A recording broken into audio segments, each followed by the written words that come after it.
tous et bienvenue dans ce nouveau décryptage financier. Vous savez, pour vraiment analyser la santé d'une entreprise, surtout sur un marché super dynamique comme la BRVM, on ne peut pas y aller au hasard. C'est un peu comme si on partait explorer un territoire totalement inconnu. Franchement, pour pas se perdre, on aurait besoin de trois choses. Une bonne carte géographique, une photo bien nette du paysage et idéalement d'un petit film pour comprendre comment le climat évolue. Eh bien, en finance d'entreprise, figurez-vous que c'est exactement la même chose. On va utiliser trois documents fondamentaux qui vont être nos outils de navigation. Alors, au programme aujourd'hui, une petite introduction aux états financiers, puis on attaquera le chapitre 1 sur le compte de résultat, ensuite on passera au chapitre 2 avec le bilan, suivi du chapitre 3 sur les fameux flux de trésorerie, et enfin on terminera par une synthèse globale pour nous, les investisseurs. Allez, c'est parti. Chapitre 1 donc, l'introduction aux états financiers ou les fondations de l'investisseur. Analyser une action cotée en bourse, ce n'est pas juste regarder une courbe de prix qui monte ou qui descend sur un écran. Ça, c'est vraiment la surface. Il faut regarder sous le capot pour répondre à trois questions existentielles. Est-ce que l'entreprise crée de la richesse? Comment est-ce qu'elle alloue ses ressources? Et surtout, est-ce qu'elle génère vraiment du cash? Les documents comptables, ils sont là pour ça. C'est en combinant le compte de résultat, le bilan et le tableau de flux de trésorerie qu'on passe d'une vision un peu plate, en deux dimensions, à une vraie compréhension en 3D de la boîte. C'est absolument crucial pour éviter les pièges et dénicher les vraies bonnes affaires. Ce qui nous amène au chapitre 1, le compte de résultat. Profit ou perte? Alors le compte de résultat, c'est un peu notre détecteur de richesse. Il nous dit si l'entreprise s'est enrichie pendant l'année. En gros, a-t-elle vendu ses produits plus chers que ce qu'ils lui ont coûté à fabriquer? L'analyse, elle se fait en cascade. C'est comme si on épluchait un oignon. On commence tout en haut avec le chiffre d'affaires, ensuite on soustrait progressivement toutes les charges, les achats matériels, les salaires, les loyers. Ça nous donne des paliers intermédiaires, comme l'excédent brut d'exploitation, le fameux EBE, et c'est exactement là que nous, les analystes, on calcule les ratios de marge pour voir la vraie rentabilité opérationnelle pure. Et puis on continue d'éplucher, on retient les intérêts, les amortissements, les impôts, pour arriver tout en bas au résultat net final. Et quand on étudie ça, il y a un concept d'une puissance redoutable qu'il faut absolument maîtriser. Le point mort. Le point mort, c'est le seuil exact au centime près à partir duquel la boîte commence enfin à faire du profit. Tant qu'elle est en dessous de ce niveau de vente, elle brûle de l'argent. Pourquoi? Parce que ses revenus ne couvrent pas encore tous ses coûts fixes et variables. Par contre, une fois qu'elle dépasse ce seuil, jackpot. Chaque vente en plus vient directement gonfler le bénéfice. C'est littéralement la frontière entre la survie et la création de richesse. Ce point mort, il obéit à trois grandes règles. La première, plus une entreprise a des coûts fixes énormes par rapport à ses coûts variables, imaginez une grosse station de ski avec des remontées mécaniques hors de prix, plus son profit va littéralement exploser avec une toute petite hausse des ventes. Deuxièmement, si une entreprise est super proche de son point mort, la moindre petite baisse ou hausse de son chiffre d'affaires va faire du yo-yo à son résultat. C'est très sensible. Et troisièmement, attention, ce point mort n'est pas gravé dans le marbre. En période de crise, une équipe dirigeante intelligente va tailler dans ses coûts fixes pour faire baisser ce seuil et se protéger. Allez, on enchaîne. D'accord, donc on va faire une petite pause et je vais faire un petit commentaire de ce qu'on vient de voir. Pour l'analyse, lorsqu'on veut se prononcer sur une entreprise, lorsqu'on voit ses fondamentaux, il y a trois documents qui vont nous intéresser, tel qu'on l'a vu dans le webinaire passé. Donc, il y a le compte des résultats, le tableau de flux de trésorerie et le bilan comptable. Et le premier élément qu'on va voir, c'est le compte de résultat. Lui, il va nous donner une information capitale. Est-ce que l'entreprise a réalisé un bénéfice ou une perte? Donc, le compte de résultat va débuter par le chiffre d'affaires. Ensuite, on va retrancher différentes charges jusqu'à aboutir au résultat net. Mais avant le résultat net, il y a un élément très important qui va nous intéresser, qui est l'excédent brut d'exploitation. Je prends mon curseur rapidement. Et cet excédent brut d'exploitation, il va nous véhiculer une information capitale. Il est en rapport avec l'activité opérationnelle même de l'entreprise. Certains vont utiliser l'excédent brut d'exploitation, d'autres vont utiliser le résultat d'exploitation. La différence entre les deux, c'est que pour passer de l'excédent brut d'exploitation au résultat d'exploitation, on va simplement déduire les amortissements. Et les amortissements vont influencer un peu le résultat d'exploitation dans la mesure où l'entreprise peut adopter différentes méthodes d'amortissement de ses immobilisations, soit un amortissement linéaire, c'est-à-dire le même montant est amorti dans le temps, ou encore un amortissement progressif, c'est-à-dire les premières années, les amortissements ont un montant relativement faible et ensuite vont grimper au fil des années. Ou encore un amortissement dégressif, c'est-à-dire les premières années on va amortir une grande partie pour ensuite baisser les autres années. L'élément, c'est le point mort. Le point mort qui est également un élément important au niveau du compte des résultats. Lui, pour l'apprécier, c'est un peu difficile parce que il faut que on soit dans l'entreprise elle-même. Puis c'est des informations qui très souvent ne sont pas communiquées par l'entreprise. Mais tout compte fait, le point mot, c'est quoi? C'est le niveau minimum d'activité qu'il faut à une entreprise pour être rentable. C'est-à-dire, à partir de ce niveau minimum d'activité, l'entreprise commence à être rentable. Et elle va prendre en compte les coûts fixes et les coûts variables. Les coûts fixes, c'est l'entreprise, quel que soit son niveau d'activité, ce sont des charges auxquelles elle doit faire face. Elle doit faire face, pardon, elle n'a pas le choix. Et les coûts variables, ce sont des coûts, des dépenses qui vont augmenter avec le niveau d'activité de l'entreprise. Plus l'entreprise sera en activité, plus ces charges-là vont augmenter. Et dans la formule pour calculer le point mort, on fera les coûts fixes sur les marges sur coûts variables. Donc, c'est la formule pour calculer le point mort. Donc, l'information qu'on va retenir pour le point mort, c'est que il faut que l'entreprise atteigne pardon, un certain niveau d'activité avant d'être rentable. On enchaîne avec le chapitre 2, le bilan. Actif contre passif. Si le compte de résultat c'était le film de l'année, le bilan c'est une photographie. Un arrêt sur image à un instant T qui nous dit ce que la boîte possède et ce qu'elle doit. Et ça se présente en deux colonnes qui doivent obligatoirement et parfaitement s'équilibrer. D'un côté, on a les ressources, c'est-à-dire le passif. En gros, où est-ce que l'entreprise a trouvé son argent? Et de l'autre côté, on a les emplois, l'actif. Ça répond à la question, qu'est-ce qu'elle a fait de cet argent? C'est la règle d'or de la comptabilité, les deux côtés doivent peser exactement le même poids. Si on zoome du côté des emplois, l'actif, qu'est-ce qu'on trouve? Déjà, les immobilisations, les usines, les brevets, les grosses machines, c'est du solide, mais ça s'use avec le temps, ce qu'on traduit par les fameux amortissements. Ensuite, on a les créances clients. C'est l'argent que vos clients vous doivent, mais qu'ils n'ont pas encore payé. Et bien sûr, les stocks. Et là, c'est un détail crucial à garder en tête. Les stocks sont toujours, strictement toujours, valorisés à leur prix de revient, jamais à leur prix de vente future. Pourquoi? Eh bien, tout simplement pour empêcher les entreprises d'afficher des profits virtuels sur des trucs qu'elles n'ont même pas encore réussi à vendre.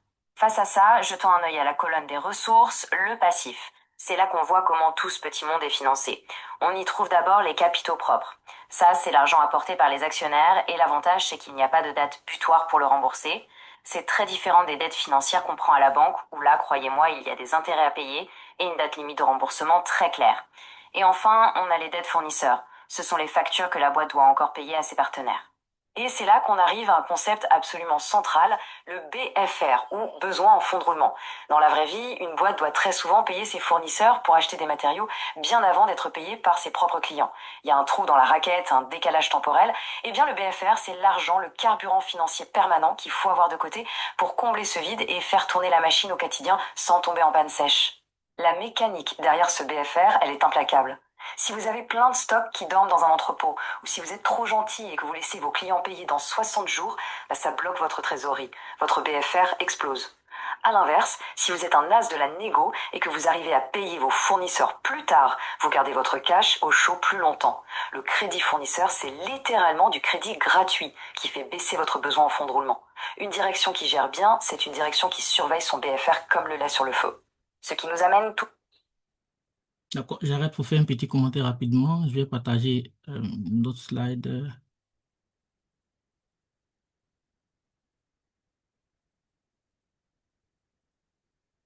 Je vais partager ça. Euh, on a vu le compte du résultat. Lui, l'information qu'il nous traduisait, c'était est-ce que l'entreprise a réalisé une perte ou un bénéfice. Le bilan, c'est une photo du patrimoine de l'entreprise à un instant donné. Donc, en général, en fin d'année, l'entreprise va publier ses états et également, parmi ces états, on va trouver le bilan comptable. Donc, le bilan est essentiellement deux choses. On a les ressources, c'est-à-dire là où l'entreprise va puiser de l'argent pour pouvoir financer ses emplois. Ces emplois, c'est ce à quoi l'entreprise va utiliser tous ces fonds qu'elle dispose. Les ressources, on va les classer en général en deux types. On a ce qu'on va appeler les capitaux propres et pardon, ce qu'on va appeler les ressources stables et puis ce qui va constituer les ressources, on va dire, qui sera les ressources non stables, je vais dire ça comme ça. Donc, les ressources stables, ensuite, de l'autre côté, on a les immobilisations, le stock, et ensuite les créances et la trésorerie. Donc, et des actifs, on a les immobilisations. Les immobilisations, c'est Ce que l'entreprise dispose comme, je vais dire, matériel, il y en a les immobilisations corporelles, donc ce qui est une substance qu'on peut toucher, les immobilisations incorporelles, un peu comme les brevets et autres qu'on ne peut pas toucher, et puis également les immobilisations financières, c'est ce que les participations que l'entreprise détient dans d'autres entreprises. Ensuite, on aura les stocks, ce sont les stocks de matières premières, et également les créances et assimilées. Les créances, c'est l'entreprise qui, pour ses produits, va accorder un certain délai à ses clients pour payer. Et ensuite, on a la trésorerie active. La trésorerie, c'est de l'argent cash que l'entreprise dispose. Voilà. Ensuite, de l'autre côté, au niveau des ressources, les capitaux propres, c'est ce que les actionnaires apportent. Et ensuite, on a les dettes bancaires et financières, ce que l'entreprise va contracter auprès soit du marché financier ou de banque. Également, les dettes fournisseurs qui sont importantes. Les fournisseurs des entreprises qui vont accorder un certain délai à l'entreprise pour pouvoir payer avant d'être payé, disons. Et l'autre élément qui va ressortir au niveau du bilan comptable, c'est la notion de besoin en fonds de roulement. Cette notion, elle tient de ce que l'entreprise accorde un certain délai à ses clients avant d'être payé. Et également, les fournisseurs vont demander à l'entreprise de payer dans un certain délai. Donc, cela va créer un certain décalage. Et ce décalage va faire qu'il y aura de l'argent qui sera constamment immobilisé dans l'entreprise. Donc, le BFR va traduire plusieurs notions, soit la notion de force. Pour certaines entreprises qui sont en situation de force, elles pourront tout de suite avoir un délai de paiement long à l'égard des fournisseurs et tout de suite encaisser leur argent auprès de leur clientèle. Ça, c'est dans le cas, ça, c'est l'idéal. Et on aura des cas où ce besoin de fonds de roulement sera négatif. Donc, ce sera le type, les entreprises telles que, qui se font payer d'abord avant d'avoir accès à leurs services. Ça peut être des entreprises de prestation de services ou des entreprises qui vendent des abonnements. Ce qu'il faut retenir au niveau du besoin en fonds de roulement, c'est que ce besoin en fonds de roulement traduit une mobilisation de cash lorsqu'il est positif, ou encore ça sera, on va dire, du cash à disposition de l'entreprise lorsqu'il est négatif. Ici, c'est une petite transformation qu'on a faite pour passer du bilan comptable à ce qu'on va appeler le bilan économique. Le bilan économique lui permettra de mettre en évidence deux choses. Ici, les immobilisations et le besoin en fonds de roulement. Et ensuite, ce qu'on va appeler les capitaux investis, qui sont les capitaux propres et les dettes bancaires et financières nettes. La vérité ultime. Il y a un vieux dicton en finance qui dit: le profit est une opinion, mais le cash est un fait. Et c'est tellement vrai. Le compte de résultat nous donne une belle idée de la rentabilité théorique, mais seul le tableau de flux nous dit s'il y a vraiment des billets verts dans le tiroir caisse. Pour trouver cette vérité, on démarre avec la capacité d'autofinancement, la CAF. Comment on la trouve? On prend le résultat net et on rajoute dedans toutes les charges qui n'ont pas vraiment fait sortir de cash. L'exemple parfait, ce sont les amortissements. Déclarez que votre machine a vieilli, ça fait baisser votre profit sur le papier, mais vous n'avez pas signé de chèque à qui que ce soit pour cette usure. La CAF, c'est donc la capacité théorique de l'entreprise à générer de l'argent par elle-même. Mais bon, on a dit que c'était théorique. Pour savoir ce qui rentre pour de vrai, concrètement, on prend cette CAF et on lui soustrait la variation de notre fameux besoin en fonds de roulement. C'est l'étape de vérité. Si la boîte a dû acheter des tonnes de stock ou que les clients ne payent pas, une grosse partie de la CAF est mangée par le BFR. Ce qui reste à la fin de ce calcul, c'est le flux d'exploitation, le vrai cash généré par le business au jour le jour. Et c'est là que notre analyse par les flux devient magique. Regardez cette première entreprise, la société D. C'est le profil typique de la boîte super mature, ce qu'on appelle une vraie vache à lait. Regardez sa ligne de flux d'exploitation, c'est massif, on tourne autour de 100 millions chaque année. Et ça couvre très très largement ses flux d'investissement, qui eux baissent tranquillement de 20 à 12 millions. Résultat, elle crache énormément de cash libre. Elle l'utilise pour verser des dividendes super réguliers, genre 30 millions par an, à ses actionnaires. Et le plus fou, c'est que son endettement net devient négatif. Elle a tellement d'argent en caisse qu'en fait, c'est elle qui pourrait prêter de l'argent aux banques. Maintenant, on va regarder un profil qui est complètement à l'opposé, la société M. Là, on est sur une boîte en très forte croissance, mais attention, cette croissance, elle coûte un gras en cash. Ses flux d'exploitation sont dans le vert à partir de 2011, super, mais regardez les flux d'investissement, c'est colossal, ça monte à 103 millions en 2014. Son exploitation normale ne couvre absolument pas ces énormes dépenses. Du coup, le flux trésorerie disponible est tout le temps dans le rouge. L'entreprise brûle du cash et s'endette jusqu'au cou chaque année. Sauf qu'une spirale d'endettement, ça a ses limites. Et on voit la sanction arriver en 2014. Elle est contrainte de lancer une augmentation de capital de 122 millions d'euros juste pour survivre et éponger une partie de cette dette. Enfin, prenons un troisième scénario avec la société U. Ici, on a une boîte qui a besoin de faire de très lourds investissements dès le départ. En 2010 et 2011, on est sur des dépenses de 64 et 91 millions, bien au-dessus de ce qu'elle gagne au quotidien. Mais sa stratégie de financement est beaucoup plus saine que la société M. Dès 2010, ils ont anticipé. Ils ont sécurisé une énorme augmentation de capital de 152 millions dès le début. Cette grosse injection d'argent frais a permis de payer les infrastructures sans s'étrangler. Et regardez le résultat, dès 2013, les investissements chutent, le business tourne à plein régime et l'entreprise commence à dégager un flux de trésorerie très positif, ce qui lui permet de rembourser ses dettes super sereinement. Dernière étape de notre décryptage, synthèse pour les investisseurs.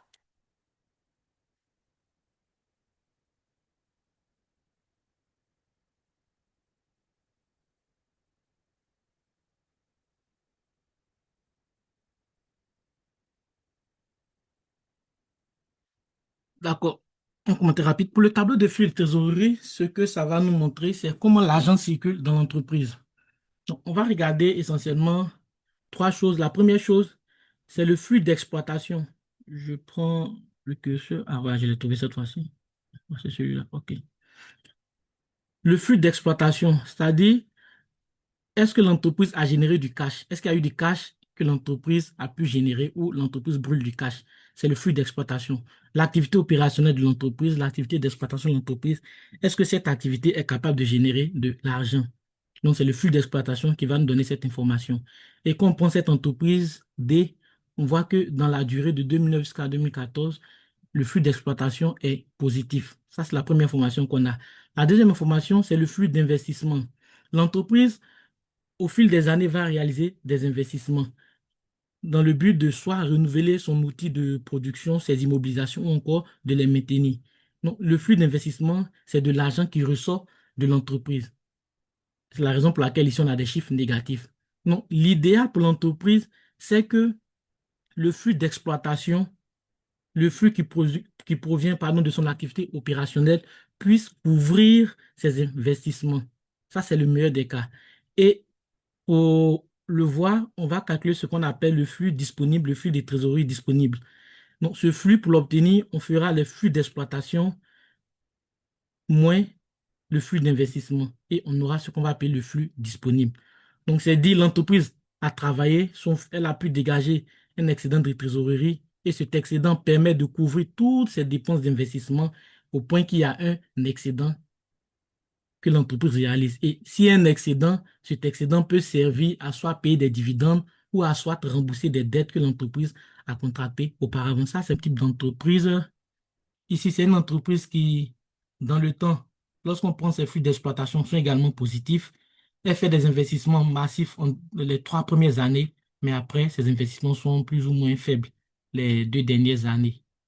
D'accord? Et elle réalise un flux de trésorerie également négatif les 3 premières années, disponible, pardon, négatif les 3 premières années, positif les 2 dernières années. D'accord? Donc, elle ne verse pas de dividendes.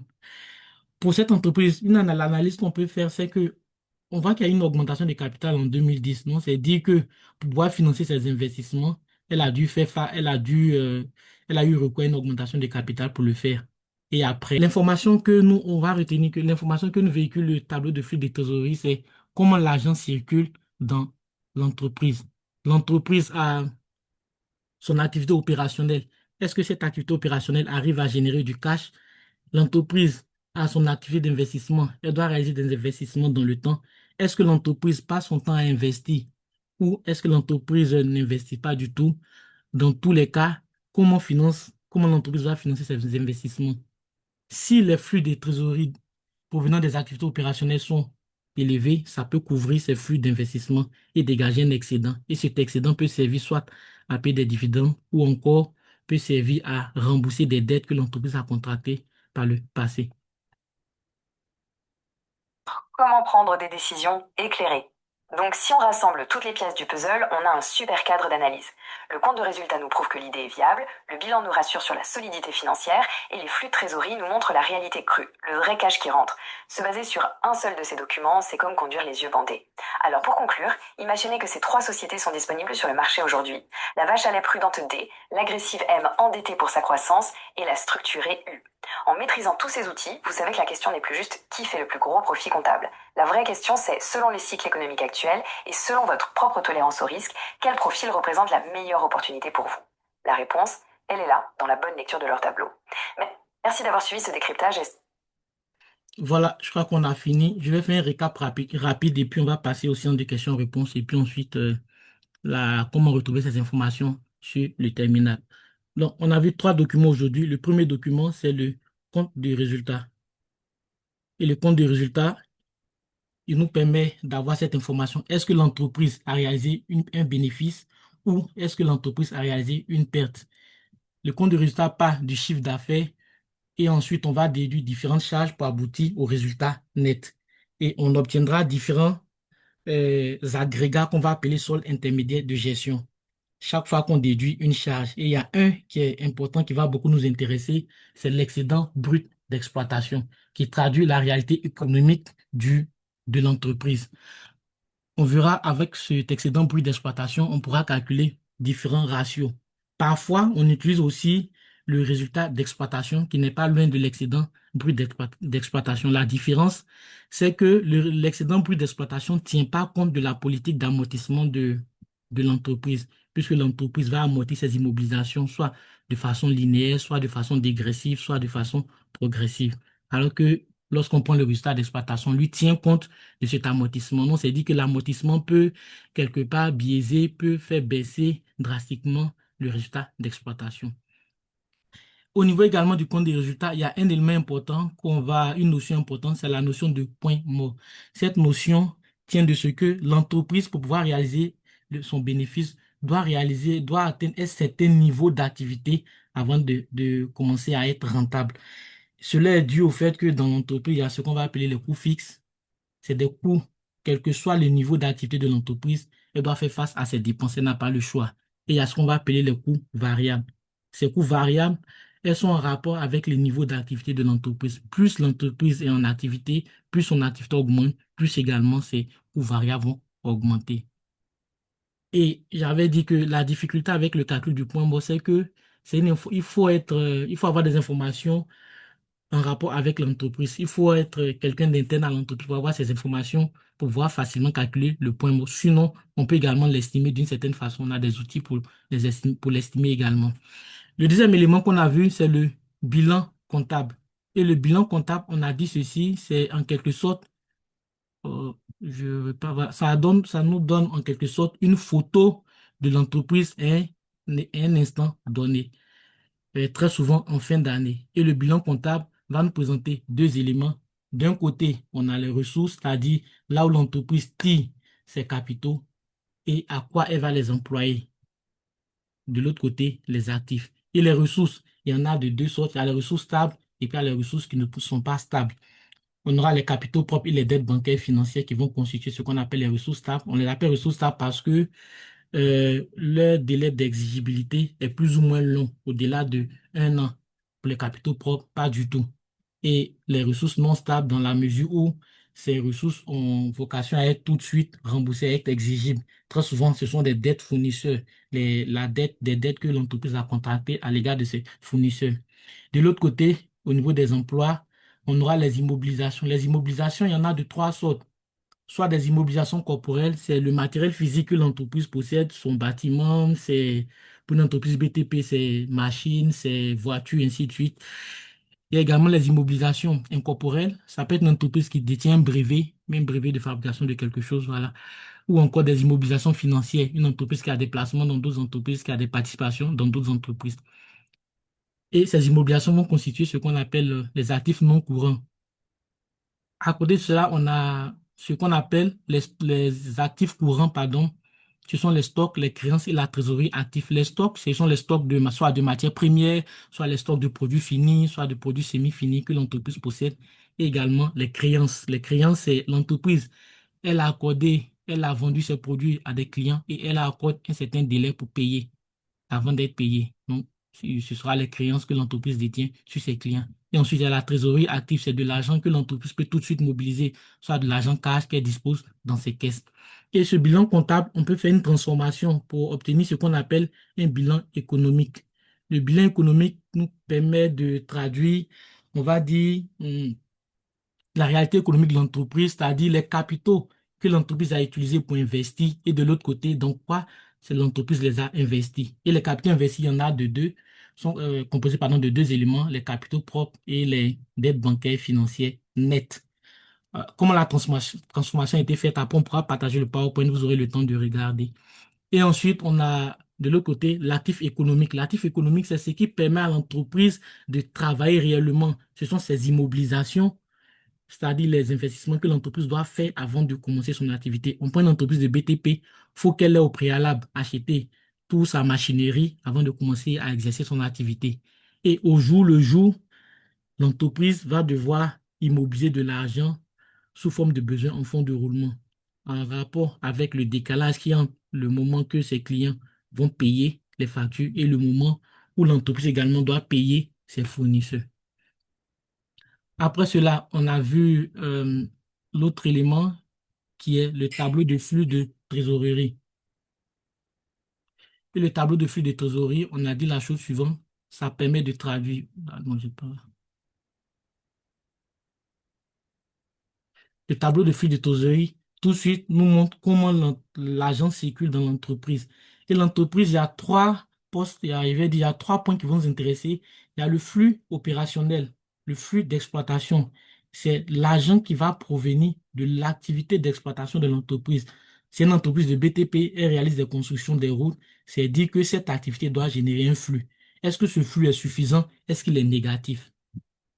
L'idéal, c'est que ce flux soit positif et soit suffisant. Ensuite, l'entreprise va réaliser des activités d'investissement. Le matériel BTP, il va s'user avec le temps, donc il faut le remplacer, il faut investir pour pouvoir avoir son matériel en forme, pour pouvoir avoir son parc auto, c'est pas sa machinerie qui permet de toujours exercer son activité. Donc cela va demander des dépenses en investissement. Et le flux opérationnel doit normalement servir à couvrir toutes ces dépenses d'investissement. Ça, c'est le meilleur des cas, dans le meilleur des cas. Donc, lorsque le flux d'exploitation arrive à couvrir les dépenses d'investissement, on aura un flux de trésorerie disponible qui sera positif. Et ce flux de trésorerie positif peut soit servir à payer, à verser des dividendes aux actionnaires ou encore permettre de rembourser des dettes que l'entreprise a contractées auparavant. Donc,